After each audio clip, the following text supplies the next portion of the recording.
Good morning. So pleased to be joined by the vice chair and some of our colleagues in the Democratic Caucus this morning. This morning, House Democrats were again, last week, I should say, House Democrats were again the adults in the room when it came to turning the page on another MAGA sideshow. I said sideshow, by the way, just so we know. We want to govern and we want to make life better for Americans. It's imperative that we do that, and it's imperative that we move forward from the reckless agenda that Marjorie Taylor Greene continues to advance. It's time to put people over politics and to focus on the most pressing challenges that working families face in this country. The vice chair and I are pleased to be joined by two members of our caucus, Representative Andrea Salinas from Oregon and Amelia Sykes from Ohio, who were elected by their constituents to put people over politics and to deliver real results for their communities. Our legislative accomplishments have laid the foundation for a strong economic recovery, and these members will tell you that there is much more we can do to lower costs, grow the middle class, and defend freedom. And we continue to partner with the administration, which launched Infrastructure Week by highlighting our Invest in America agenda, creating more than 15 million good-paying jobs, bringing back domestic manufacturing from overseas and strengthening supply chains. That's going to be the focus of the remainder of our Congress, working across the aisle whenever we can, wherever we can, to raise the quality of life for working families. And that means building safer communities, as we also honor our brave law enforcement officers this week here in the nation's capital. Next, I'll turn it over to the Vice Chair of the Democratic Caucus, Ted Lieu. Thank you, Chairman Aguilar. As Chairman Aguilar noted, we celebrate 2 weeks. This week, we've got National Police Week as well as Infrastructure Week. In terms of Police Week, I honor all those who choose a profession where they could be called upon to risk their lives. Having served on active duty in the U.S. military, I respect all those who wear a uniform and choose to protect and to serve, including our police officers and all those in law enforcement. And then in terms of Infrastructure Week, let me start off by saying that we got a good economic report today showing that inflation has cooled slightly. It went downwards in April. At the same time, prices are too high. And that's why when Democrats were in control, we passed laws such as the infrastructure law that's going to help ease supply chain shortages. It's going to make transporting goods easier and faster and more efficient. That's going to help reduce prices. We also passed the Chips and Science Act, which is going to bring back high-tech chip manufacturing in the United States. Chips are in lots of consumer products. That's going to help reduce prices. The Biden administration has been working on reducing junk fees. We also passed a law when Democrats were in control to reduce medical costs. And so Democrats are focused on lowering prices and lowering costs. And with that, it is my great honor to introduce the amazing freshman representative from Oregon, Representative Salinas. Well, good morning, and thank you, Chairman Aguilar, Vice Chair Lieu, and all my colleagues here today for hosting this press conference on our continued fight to put people over politics. Some of you might know this, but before I got elected, I actually served as a staffer for several members of Congress, including former Congresswoman Darlene Hooley from the Willamette Valley of Oregon. She represented parts of my current district. And I mention this because even just a few years ago, there was still that feeling that we could work together across the aisle to actually get things done. Bipartisanship didn't seem to feel as difficult as it does today. But now, as a member myself, it's hard to reconcile what we're seeing from the other side of the aisle. Extremists like Donald Trump and Marjorie Taylor Greene have a chokehold on today's Republican Party. And their only goal is to wreak havoc on democracy and take away some of our most fundamental rights. Meanwhile, my Democratic colleagues and I stand here today as a united front. We stand together in our efforts to push back against extremism and to protect democracy and the rule of law. And we fight any and all attempts to take away your rights as Americans, including the right to choose whether and when to start or grow a family. Extreme Republicans have made clear that they won't stop until abortion is banned nationwide, including in my home state of Oregon, where we have some of the greatest protections. They want to make IVF, contraception, and other life-saving medical procedures illegal and criminalize women who seek care and the doctors who provide it. But it's just not women that they're targeting. We've seen attempts to make drastic cuts to SNAP and take food out of the mouths of my veterans, seniors, and hungry children. And they want to send us backwards in the fight against climate change, doing away with climate smart investments from the Inflation Reduction Act that are incredibly popular to the farmers in my district and will help them stay resilient and profitable in the long term. Extreme politics have become the norm in Congress, but they don't have to be. Oregonians sent me here to get things done, and I continue to do just that, focusing on sensible bipartisan policies. And I'll continue to urge my Republican colleagues to meet me in the middle and help pass a truly bipartisan farm bill that levels the playing field for families and rural communities. And I will keep working across the aisle whenever possible. Despite all the noise, there are still sensible Republicans in Congress who want to make progress for their constituents. I am always ready to put people over politics and forge solutions together. And with that, I'll pass it over to my friend and colleague from Ohio, Congresswoman Amelia Sykes. Good morning, everyone. Good to see you. My name is Amelia Sykes, and I am honored to serve Ohio's 13th Congressional District as their member of Congress. And as a first-term member of Congress, I was ready and excited to get to work on the real issues that my constituents care about: lowering costs, improving public safety, expanding opportunity, and protecting our fundamental freedoms. Unfortunately, extreme politicians and Republicans have focused more on political games and antics, political infighting, like last week's motion to vacate, and that's taking the priority over governing. These political games distract from the real issues that our constituents face every single day. It's truly shameful. The American people deserve so much better. But I won't let the chaos of the House majority distract me from the reason that I'm here, and it's the people of Ohio's 13th district. My constituents sent me to Congress to focus on the challenges they face, like the high cost of living. So that's exactly what I'm going to do and will continue to do. It's why I introduced the common sense legislation, the Lower Your Taxes Act, which would enhance the Earned Income Tax Credit and the Child Tax Credit, all while ensuring greedy corporations pay their fair share.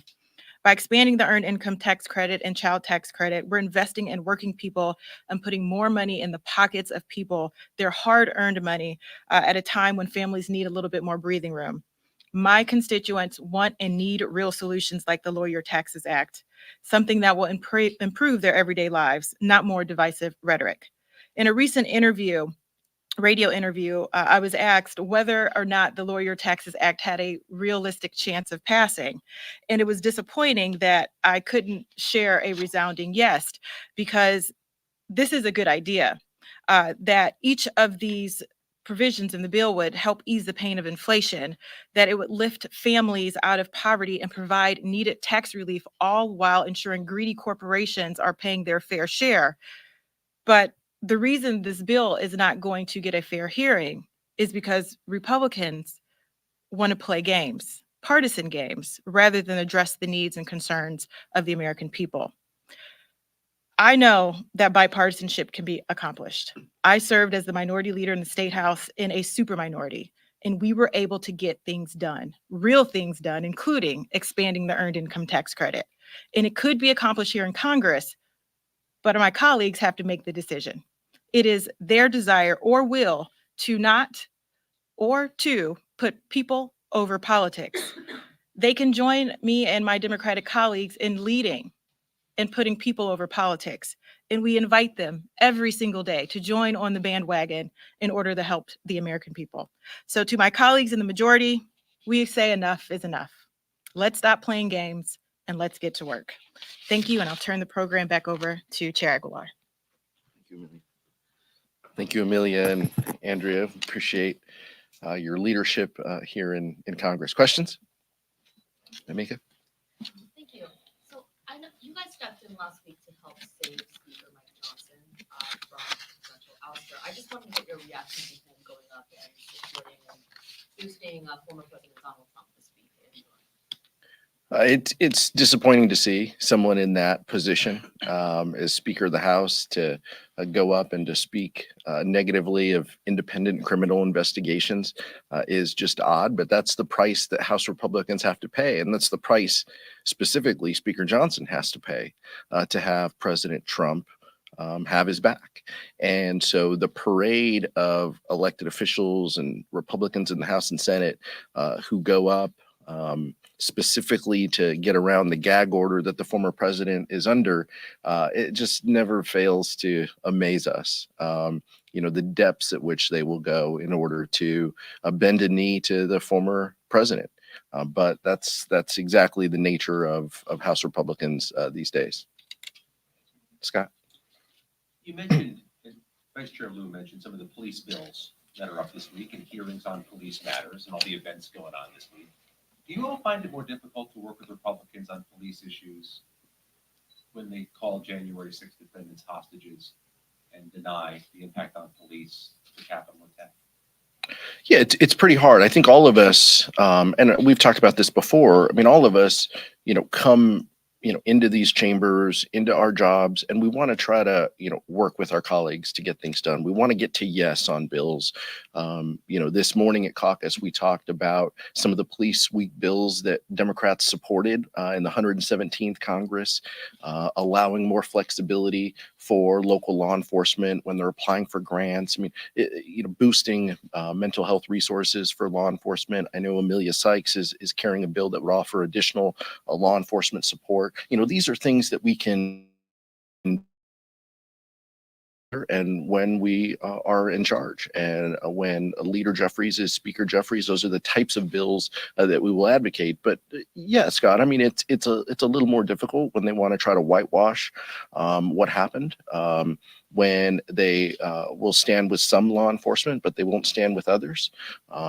Specifically, I know Zoe Lofgren has written a letter to Speaker Johnson advocating for the plaque that was passed as a commemoration of January 6th. This was passed into law. It was supposed to be installed, honoring law enforcement on the west steps of the Capitol specifically, and Speaker Johnson hasn't acted on it.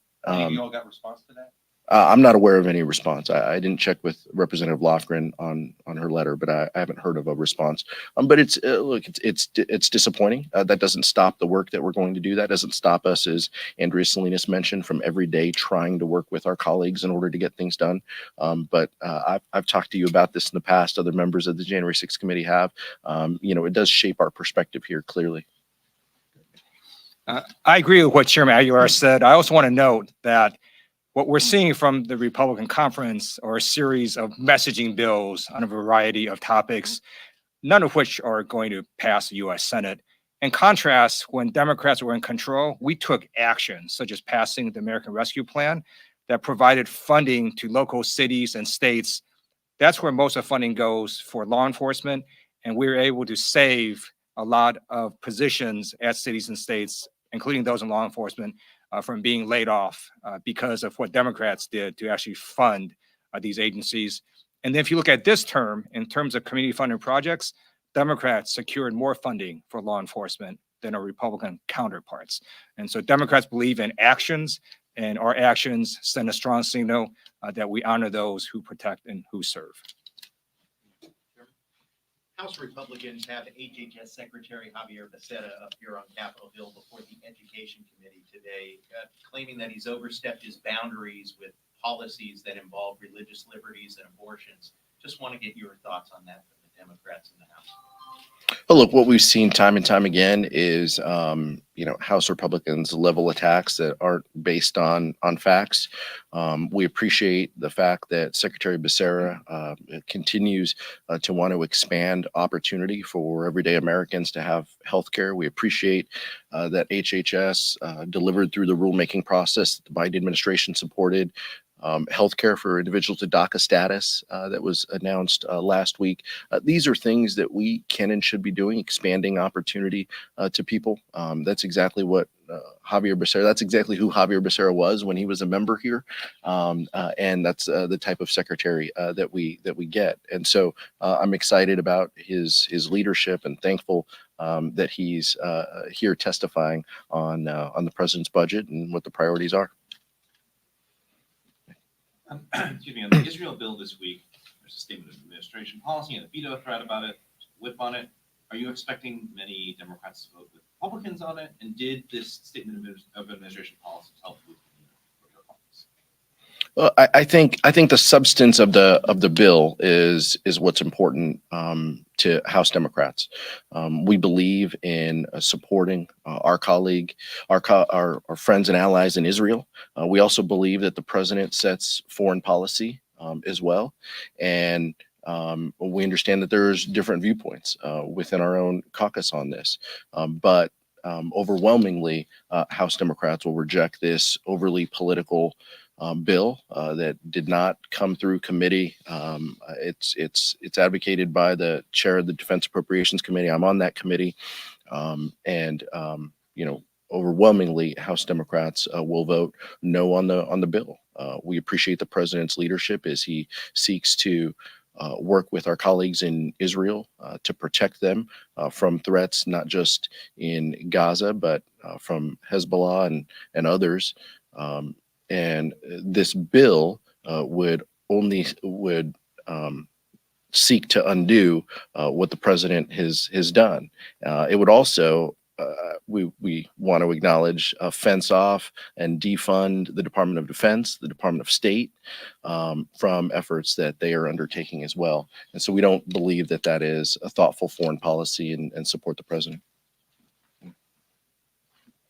Thank you, Mr. Chair. The April inflation report came out this morning, and inflation cooled, but rent, gas, and car insurance are still key drivers of inflation. I know you all speak about the healthcare provisions of the Inflation Reduction Act, the CHIPS Act, the American Rescue Plan.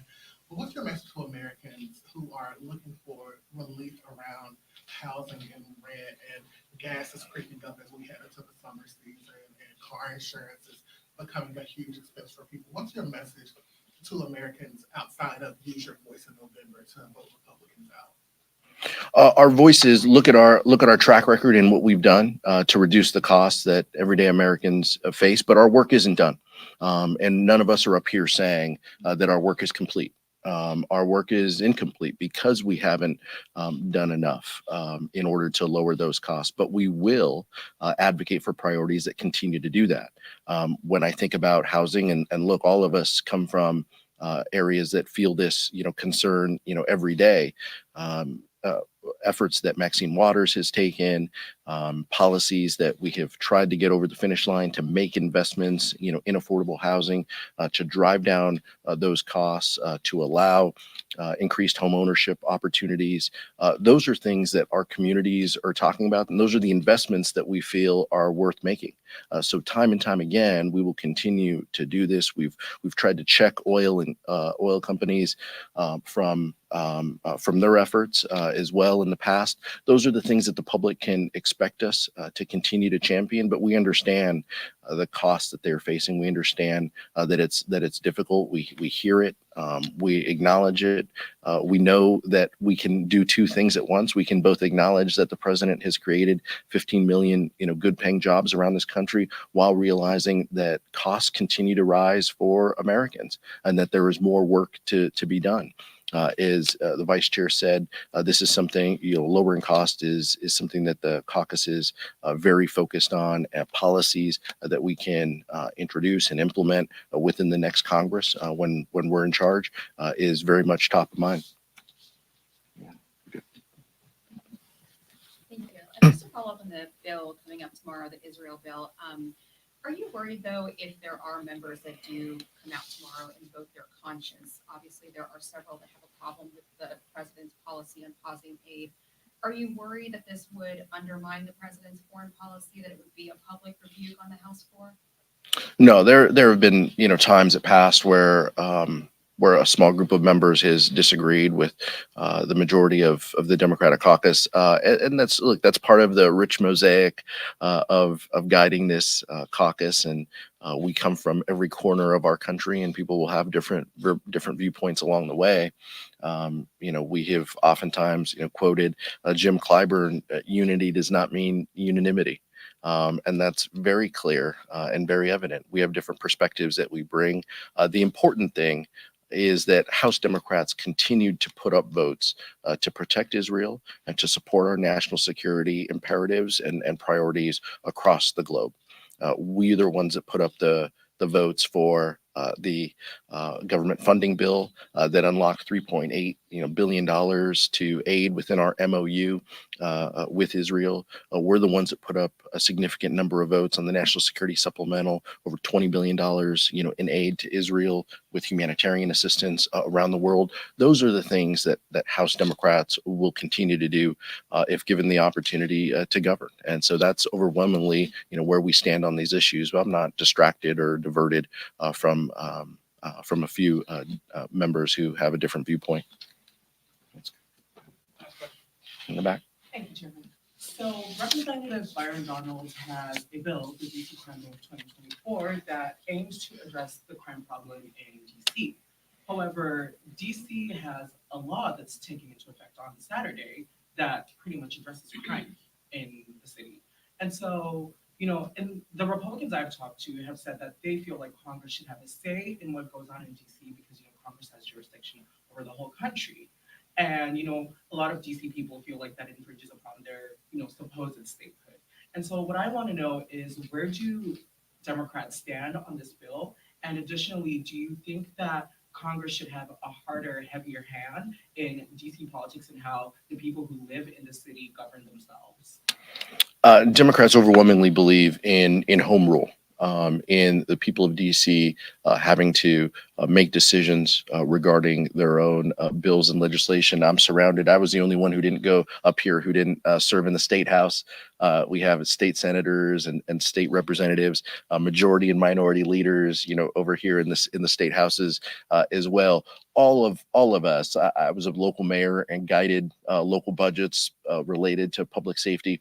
All of us have tried to spend a significant amount of time, working to keep our communities safe, balancing the interests of constituents and communities with law enforcement groups and organizations wanting to seek justice for people while offering, opportunity. And so, we've all had to wear those hats, and most of us arrive here from the position of supporting, home rule and allowing individuals in DC to help guide those efforts. But we understand the tricky nature and our role here in funding some of those. Overwhelmingly, this is viewed as not a serious effort that the Republican majority is undertaking. Ranking Member Jamie Raskin spoke specifically, about this bill, in caucus. He talked about the example he gave was, it's a 40-year sentence for carjacking within DC.